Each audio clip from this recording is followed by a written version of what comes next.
Mina olen Eeva Talsi ja ma külastan esimest korda elus Eesti kommunismi ohvrite memoriaali. Ja hetkel kõnnin selles koridoris leinapaigas, kus on kirjas kõikide ohvrite nimed seintel. Ja see teekond sümboliseerib nende kannatusi. Kõndides seda teekonda ja vaadates neid nimesid, siis selline raske tunne tekib hinge.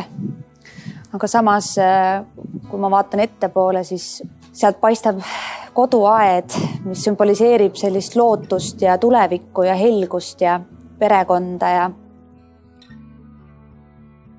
ma jõudsin just välja sellest pikast tumedast koridorist siia koduaeda. Ja see on nii huvitav, et siin on kuidagi nagu väga soe.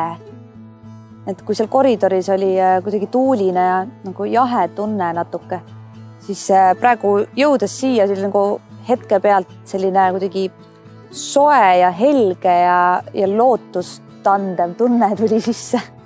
Ja tegelikult ma tahakski väga otsida üles selle tahvli, nutitahvli, kus saab leida oma sugulaste nimesid, sest ka minul on pere sugulased, minu vanavanema Rosalia ja tema poeg Jüri, kelle nime ma loodan sealt leida.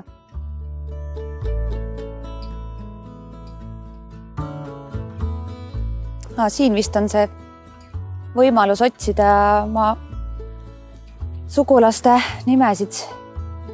Ja kui te märkate, et neid ei ole siin andmebaasis, siis sellest tuleks kindlasti teada anda Eesti Mälu Instituudile, et siis nad viivad need andmed sisse ja need nimed jõuavad vääriliselt siia andmebaasi.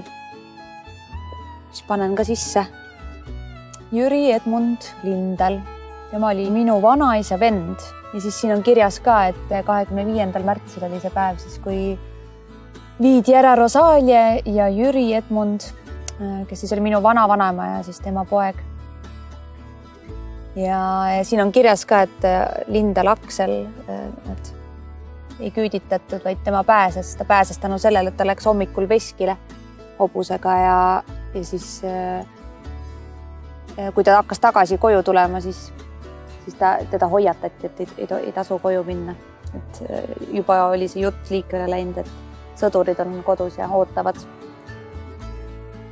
Jah, olles siin, siis ma tunnen küll, et see on selline paik, kus iga eestlane peaks vähemalt korra elus ära käima. Et see on väga eriline koht. Ja 14. juunil on samuti leinapäev, mis on siis juuni küüditamise leinapäev ja siin paigas küll sellist tavapärast suurüritust ei toimu, küll aga võib siia alati tulla ja tulla mõtlema, mälestama, meenutama